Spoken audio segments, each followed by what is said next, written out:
Friends, welcome to tech facts. నేను Rafi. Friends, ఈరోజు మనం ఒక రెండు మిడ్ రేంజ్ ప్రాసెసర్ల గురించి కొంచెం ఇన్డెప్త్గా తెలుసుకుందాం. సో దాంట్లో ఫస్ట్ మనకి క్వాల్కమ్ స్నాప్డ్రాగన్ 675 ప్రాసెసర్, ఇది మనకి షామీ రెడ్మీ నోట్ 7 ప్రోలో కనిపిస్తుంది. ఇక రెండోది క్వాల్కమ్ స్నాప్డ్రాగన్ 710 ప్రాసెసర్, ఇది మనకి షామీ MI 8SC నోకియా 8.1, అలాగే ఈ మంత్ 22nd లాంచ్ కాబోయే రియల్మీ 3 ప్రోలో కూడా మనం ఇదే ప్రాసెసర్ని చూడబోతున్నాం. ఇవి రెండు కూడా డిఫరెంట్ సిరీస్లో లాంచ్ అయిన క్వాల్కమ్ ప్రాసెసర్లే, రెండు కూడా మనకి మిడ్ రేంజ్ ప్రాసెసర్లే. క్వాల్కమ్ స్నాప్డ్రాగన్ 675 మనకి 2019లో లాంచ్ అయింది. క్వాల్కమ్ స్నాప్డ్రాగన్ 710 మాత్రం మనకి 2018లో లాంచ్ అయింది. సో ఇవి రెండు ప్రాసెసర్తో ఇప్పుడు మనకి రెండు మిడ్ రేంజ్ ఫోన్స్ అనేవి ప్రజెంట్గా మన ఇండియాలో అవైలబుల్గా ఉన్నాయి. ఒకటి ఆల్రెడీ లాంచ్ అయిపోయింది, షామీ రెడ్మీ నోట్ 7 ప్రో. ఇక రెండోది మాత్రం రియల్మీ 3 ప్రో ఇప్పుడు మనకి ఈ మంత్ 22nd లాంచ్ కాబోతుంది. సో ఇవి రెండు కూడా ఆల్మోస్ట్ ఆల్ దగ్గర పెర్ఫార్మెన్స్ చేసే రెండు క్వాల్కమ్ ప్రాసెసర్లు అనమాట.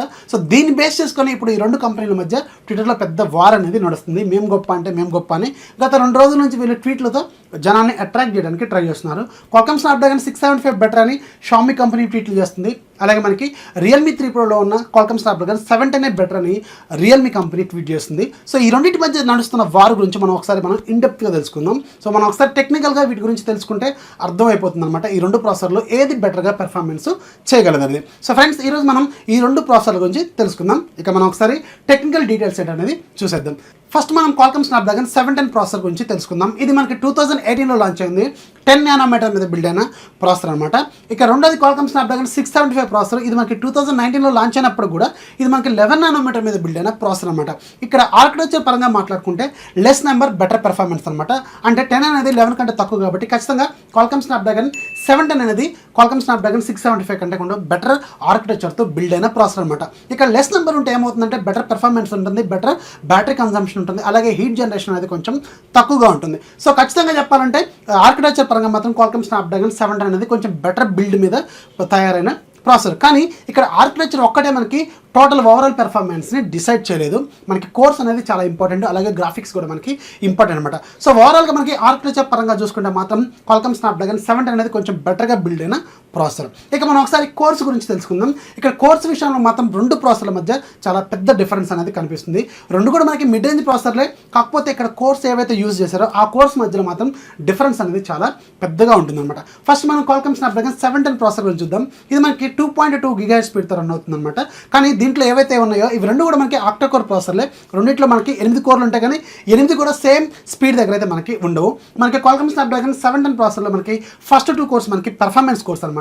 ఇవి మనకి ఆర్మ్ కార్టెక్స్ A75 మీద బిల్డ్ అయిన క్రయో 360 బేస్డ్ గోల్డ్ కోర్స్ అనమాట. ఇక్కడ క్రయో అంటే ఏంటంటే ఆర్మ్ కార్టెక్స్ కోర్స్ మీద బిల్డ్ చేసిన కొంచెం కస్టమ్ కోర్స్ అనమాట. అంటే పెర్ఫార్మెన్స్ కోసం తయారు చేసిన లేటెస్ట్ కోర్స్నే మనకి క్రయో కోర్స్ లాగా తీసుకొస్తూ ఉంటారు. కానీ వీటి బేస్ మాత్రం కార్టెక్స్ కోర్సే. సో ఇక్కడ వీళ్ళు వాడిన కోర్స్ ఏవైతే ఉన్నాయో ఫస్ట్ 2 కోర్స్లో ఆర్మ్ కార్టెక్స్ A75 కోర్స్ని వాడారు.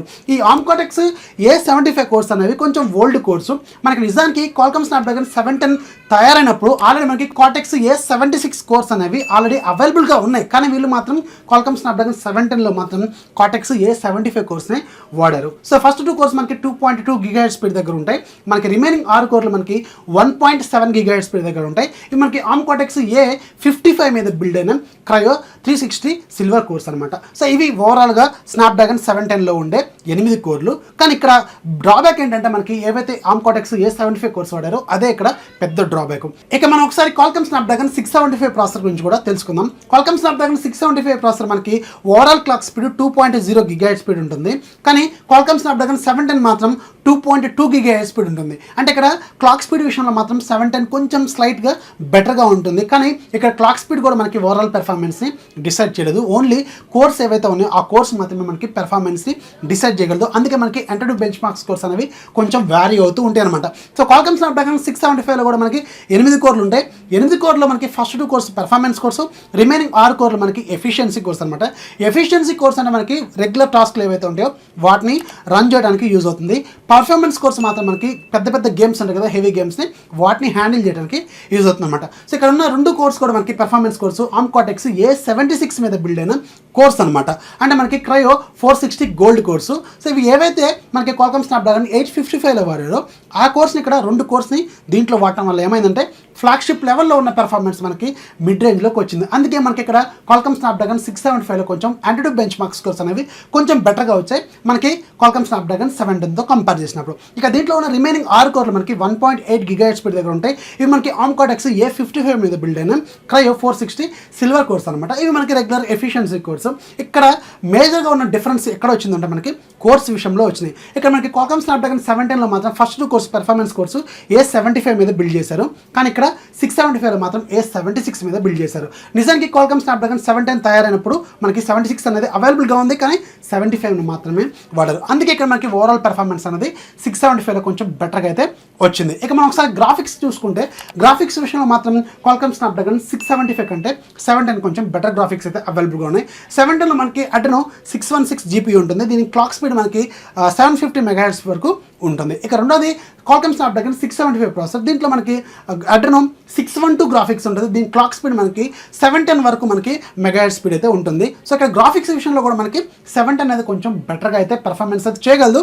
కానీ ఓవరాల్గా వీటితో కప్పుల్ చేసినప్పుడు అంటే సిపియూను జీపీయూతో కప్పుల్ చేసినప్పుడు మాత్రం ఓవరాల్ పెర్ఫార్మెన్స్ అనేది చాలా వరకు డిఫరెన్స్ అనేది వస్తుంది. సో ఇక్కడ మనకి 675 ఏవైతే పవర్ఫుల్ కోర్స్ ఉన్నాయో దానివల్ల కొంచెం పెర్ఫార్మెన్స్ అనేది ఓవరాల్గా 675లోకి వెళ్ళిపోయింది అనమాట. అందుకే మనకి AnTuTu బెంచ్ మార్క్స్ కోర్స్ కూడా చాలా డిఫరెన్స్ అనేది క్రియేట్ చేసింది. 710లో మనకి ఓవరాల్గా చూసుకుంటే AnTuTu బెంచ్ మార్క్స్ డిఫరెంట్ ఫోన్స్తో కంపేర్ చేసినప్పుడు అలాగే గిగ్ బెంచ్లో కూడా స్కోర్స్ చూసినప్పుడు AnTuTu బెంచ్ మార్క్స్ స్కోర్స్ మాత్రం మనకి 1,50,000 నుంచి 1,60,000 వరకే రికార్డ్ అయితే చేసింది. కానీ 675 మాత్రం 1,70,000 నుంచి 1,80,000 వరకు కూడా మనకి స్కోర్ అనేది చేసింది. ఇక్కడ ఓవరాల్గా పెర్ఫార్మెన్స్ ఎందుకు మారిందంటే ఆ కోర్స్ వల్లే మారిపోయింది అనమాట. ఇక మనం ఒకసారి రిమైనింగ్ డీటెయిల్స్ కూడా చూసుకుందాం. ఒకసారి ఐఎస్పీ కూడా చూద్దాం. ఇమేజ్ సిగ్నల్ ప్రాసెసింగ్ అనమాట. రెండింటిలో కూడా మనకు ఉన్న ఇమేజ్ సిగ్నల్ ప్రాసెస్ అంటే ఐఎస్పీ మాత్రం సేమ్ Qualcomm Spectra 250 ఐఎస్పీనే వాడారు. ఇక మనం ఒకసారి వీడియో రికార్డింగ్ క్యాపబిలిటీస్ కూడా చెక్ చేసుకుందాం. అలాగే కెమెరా కంపాటబిలిటీస్ కూడా చూసుకుందాం. రెండింటిలో కూడా ఆల్మోస్ట్ ఆల్ ఈక్వల్గా కెమెరా కంపాటబిలిటీ అనేది ఉంటుంది. సింగిల్ కెమెరా అయితే మనకి అంటే ఒకే ఒక కెమెరాని యూజ్ చేస్తే మనకి 0 షట్టర్ ల్యాగ్ అలాగే మనకి MFNR అంటే మల్టీ ఫ్రేమ్ నాయిస్ రిడక్షన్తో కలిపి మనకి 25 మెగాపిక్సెల్ కెమెరా వరకు పెట్టుకోవచ్చు. అంటే షట్టర్ ల్యాగ్ ఉండదు, మనకి నాయిస్ కూడా ఉండదు. ఇక రెండోది డ్యూయల్ కెమెరా సెటప్ పెట్టుకుంటే అంటే మనకి షట్టర్ ల్యాగ్ లేకుండా అలాగే మనకి నాయిస్ లేకుండా మనకి 16 మెగాపిక్సెల్ వరకు పెట్టుకోవచ్చు. విత్ షట్టర్ ల్యాగ్ అంటే మనకి షట్టర్ ల్యాగ్ ఉండి నాయిస్ లేకుండా ఉంటే మాత్రం 48 మెగాపిక్సెల్ వరకు అయితే పెట్టుకోవచ్చు సింగిల్ కెమెరా అనమాట.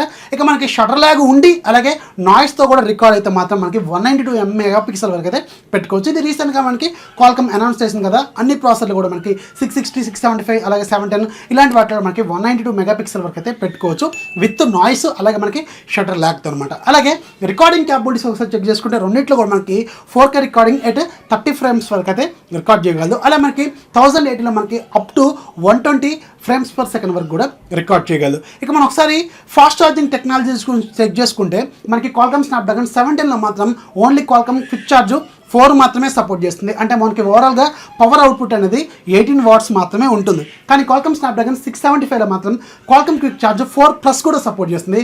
అంటే మనకి 27 వాట్స్ పవర్ అవుట్పుట్ అనేది తీసుకోవచ్చు. కానీ ఈ 27 పవర్ అవుట్పుట్ అనేది మనకి పీడీ ఛార్జింగ్ ద్వారా అవుతుంది. యూఎస్బీ ఛార్జింగ్తో మాత్రం 18 వాట్స్ వరకే అవుతుంది. రెండిట్లో కూడా మనకి యూఎస్బీ ఛార్జింగ్ ద్వారా మనకి 18 వాట్స్ సపోర్ట్ చేస్తుంది. కానీ 675 మనకి Qualcomm క్విక్ ఛార్జ్ 4+ సపోర్ట్ చేయడం వల్ల పీడీ ఛార్జింగ్ ద్వారా 27 వాట్స్ వరకు అయితే సపోర్ట్ చేస్తుంది. ఇది ఓవరాల్గా ఉన్న హార్డ్వేర్ డీటెయిల్స్ అనమాట ఆన్ ది పేపర్. కానీ మనకి ఆన్ ది పేపర్ ఉన్న డీటెయిల్స్ మాత్రమే ఓవరాల్ పెర్ఫార్మెన్స్ ఆఫ్ ది డివైస్ని డిసైడ్ చేయలేదు. మనకి సాఫ్ట్వేర్ ఆప్టిమైజేషన్ అనేది చాలా చాలా ఇంపార్టెంట్. ఎందుకంటే ఫర్ ఎగ్జాంపుల్ నా దగ్గర ఈ Lenovo Zook Z2+ ఉంది. ఇది మనకి అప్పట్లోనే మనకి ఫ్లాగ్షిప్ ప్రాసెసర్ మనకి దీంట్లో అవైలబుల్గా ఉంది. ఓవరాల్గా దీంట్లో ఉన్న ఏవైతే హార్డ్వేర్ ఉందో ఇది మనకి ఫ్లాగ్షిప్ లెవెల్లో ఉంటుంది. కానీ దీంట్లో ఉన్న ఓఎస్ ఏదైతే ఉందో ZUI Zook UI ఉంది కదా, ఇది ఒక బగ్గీ వేస్ అనమాట. సో అందుకనే ఈ ఫోన్ అనేది ఫ్లాప్ అయిపోయింది. అంత పెద్దగా అయితే ఎవరు దీన్ని యూజ్ చేయట్లేదు. ఇక్కడ నేనేం మాట్లాడుతున్నా అంటే 2 ఫోన్స్లో కూడా ఇప్పుడు మనకి ఏవైతే రాబోతున్న ఫోన్స్ ఉన్నాయో అంటే Redmi Note 7 Proలో కానీ Realme 3 Pro కానీ రెండిట్లో కూడా ఉన్నది ఓఎస్ అనేది కస్టమ్ ఓఎస్ అంటే కస్టమ్ స్కిన్ అనమాట. ఇటువైపు మనకి MIUI ఉంటుంది, ఒకవైపు ColorOS 6 ఉంటుంది. ఇక్కడ ఓవరాల్గా చూసుకుంటే MIUI అనేది కొంచెం సుపీరియర్ వాయిస్, ఎక్కువగా ఆప్టిమైజ్ చేసిన వాయిస్, ప్రపంచంలో ఎక్కువ మంది వాడుతున్న వాయిస్ కూడా అదే. ఇక్కడ ColorOS ఉంది కదా, ఇది కూడా లేటెస్ట్ వాయిస్ అయినప్పుడు కూడా ఇదంతా MIUI లెవెల్లో ఆప్టిమైజేషన్ అనేది ఉండదనేది నేనైతే ఎక్స్పెక్ట్ చేస్తున్నాను. ఇక వీళ్ళు చెప్తున్న దాని ప్రకారం ColorOS 6 దీంట్లో కొంచెం బెటర్గా ఉంటుందని, అది కాకుండా Realme 3 Proలో Fortnite లాంటి గేమ్స్ కూడా హ్యాండిల్ చేయగలదని చెప్తున్నారు.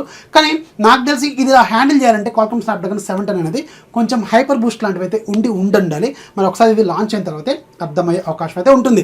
కానీ ఇప్పటివరకు ఉన్న ఓవరాల్ డీటెయిల్స్ ప్రకారం అయితే మనకి Qualcomm Snapdragon 675 అనేది కొంచెం సుపీరియర్ ప్రాసెసర్ మనకి 710తో కంపేర్ చేసినప్పుడు. కానీ ఓవరాల్గా పెర్ఫార్మెన్స్ చూసుకున్నప్పుడు మాత్రం AnTuTu బెంచ్ మార్క్ స్కోర్ అనేవి మనకి అల్టిమేట్గా మనకి రిజల్ట్ అయితే మాత్రం ఖచ్చితంగా 675 వైఫై కొంచెం బెటర్ అయితే అవుతుంది. సో ఇది నేను అర్థం చేసుకున్న డీటెయిల్స్ అనమాట ఈ రెండు ప్రాసెసర్ని కంపేర్ చేసినప్పుడు. సో ఈ వీడియో నచ్చితే లైక్ చేయండి, అలాగే మీ ఫ్రెండ్స్ని షేర్ చేయండి, అలాగే మన ఛానల్ ఎప్పుడు సపోర్ట్ చేస్తున్నాండి. This is Rafi signing of.